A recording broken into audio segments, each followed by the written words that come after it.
जय श्री राधे कृष्णा। दोस्तों, एक बार एक बहुत बड़े संत अपने एक शिष्य के साथ दिल्ली से वृंदावन को वापस जा रहे थे। रास्ते में उनकी कार खराब हो गई। वहीं पास में एक ढाबा था। शिष्य ने संत को वहां चलकर थोड़ा आराम करने का आग्रह किया, जब तक कार ठीक न हो जाए या कोई दूसरा इंतज़ाम न हो जाए। ढाबे के मालिक ने जब देखा कि इतने बड़े संत उसके ढाबे पर आए हैं, उसने जल्दी जल्दी शुद्ध सात्विक भोजन तैयार करवाया और संत से आग्रह किया कि कृपा कर आप भोजन ग्रहण करें। संत ने बड़े ही विनम्र भाव से कहा कि वो सिर्फ भोग लगा हुआ प्रसाद ही पाते हैं।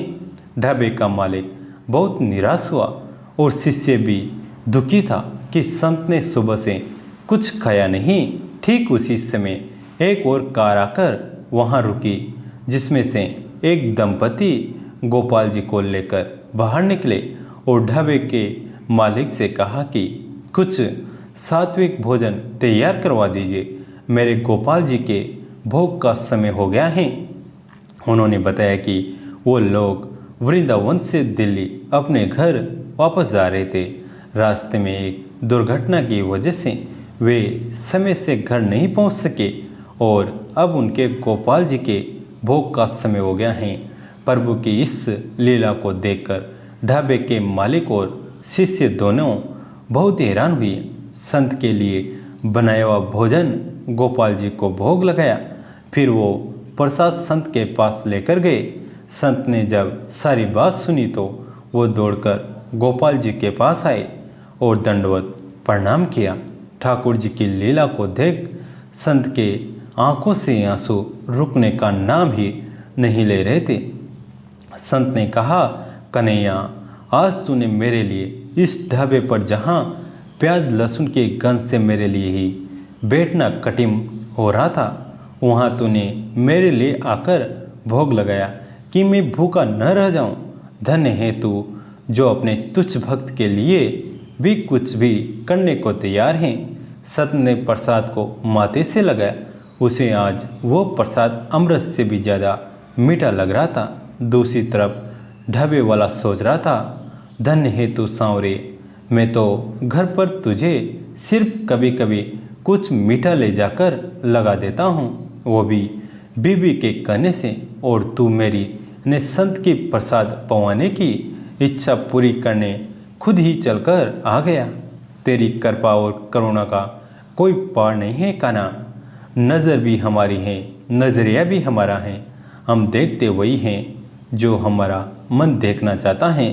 ये तो वो कान्हा है जो राम रूप में भीड़ने के जूटे बेर भी स्वाद ले लेकर खाता है।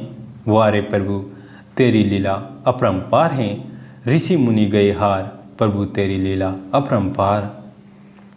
एक बार की बात है, हर वर्ष की तरह गौड़ देश से गौर भक्त नीलांचल जगन्नाथपुरी आया करते थे। श्री मनमोहन प्रभु जी ने श्री जगन्नाथ जी की मंगला आरती में सभी भक्तों के संग खूब नृत्य गान किया। श्री चैतन्य महाप्रभु को उत्कृष्ट भावों का उदय होता कि संपूर्ण देह कदले की ढाल की तरह कांप उठता। मुख से पूर्ण जगन्नाथ भी नहीं कहा जा रहा था। महाभाव रस संकीर्तन श्री महाप्रभु ने खूब नृत्य किया। श्री नित्यानंद प्रभु ने श्री गौर को थका हुआ जान विश्राम करने को कहा। श्री महाप्रभु ने संकीर्तन बंद करवा दिया और विश्राम को चले गए। श्री महाप्रभु जी का एक सेवक था, श्री गोविंद। यह श्री महाप्रभु जी के गुरु श्री ईश्वरपुरी का शिष्य था। वह सदा श्री महाप्रभु जी की सेवा करता था। वह श्री महाप्रभु जी को प्रसाद खिलाकर उनकी सेवा करके ही स्वयं प्रसाद पाता था। श्री महाप्रभु अपनी लीला के 6 वर्ष श्री राधा भाव दिव्यानुवाद में रहते थे। तब वह अपना अधिक से अधिक समय श्री काशी मिश्र के घर में एक छोटा सा कक्ष था, जहाँ केवल एक व्यक्ति के जाने की जगह थी। उस कमरे का नाम गंभीरा था। वहाँ श्री महाप्रभु भी रहा करते थे। उस दिन जब श्री महाप्रभु जी का संकीर्तन से सम्मित होकर गंभीरा में जाकर अपना शीश तो द्वार पर रख दिया और अपने चरण कमल कमरे के भीतर रख दिए।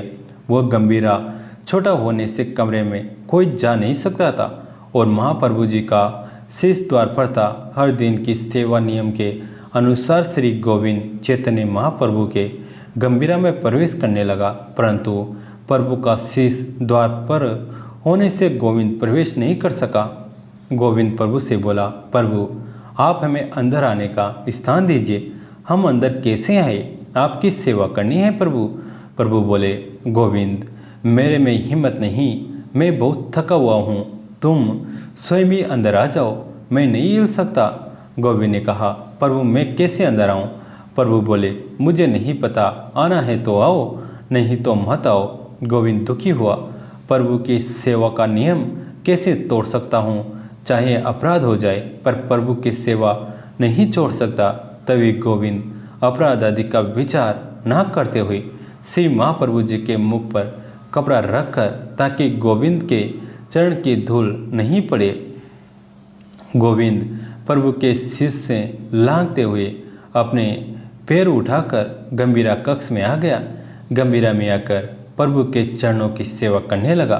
कई घंटों तक चरण सेवा करता रहा। श्री महाप्रभु जी को आँख भी लग गई। फिर महाप्रभु जी उठे और देखा गोविंद अभी भी चरण दबा रहा है। प्रभु बोले, गोविंद तेरा तो नियम है कि मेरी सेवा करने के बाद जब मैं सो जाता हूँ तब तू भी प्रसाद पाकर सो जाता है। प्रभु क्रोध प्रेम सहित में बोले, अभी तक तूने प्रसाद क्यों नहीं पाया, जाकर क्यों नहीं सोया? गोविंद रोते हुए बोला, प्रभु आपके शीश के ऊपर लांघने का अपराध तो मैंने किया आपकी सेवा के लिए, चाहे इसके लिए कितने वर्षों ही मुझे नरक जाना पड़े, परंतु अब अपने भोजन सुख के लिए फिर आपको लांघ कर बाहर जाऊं, यह मेरा सामर्थ्य नहीं कि मैं अपने सुख के लिए कोई काम नहीं कर सकता। आपका सुख मेरा सुख है, भोजन करने का सुख, और आपको लांघूं ऐसा मैं कभी नहीं कर सकता। संपूर्ण जीवन भूखा रहूँगा, परंतु आपको लांघकर कभी भोजन को देखूंगा तक नहीं। श्री गोविंद की ऐसी अनन्यता को देखकर श्री चैतन्य महाप्रभु ने उन्हें हृदय से लगा लिया। जय जय श्री राधे, जय श्री हरिदास। दोस्तों कैसी लगी है कहानी कमेंट करके ज़रूर बताएं। वीडियो को लाइक करें, चैनल को सब्सक्राइब करें, घंटी के बटन को दबाकर ऑल पर क्लिक करें। दोस्तों इस कहानी को अपने दोस्तों के साथ, फैमिली के साथ शेयर जरूर करें। कहानी अंत तक सुनने के लिए आप सभी का तहे दिल से धन्यवाद।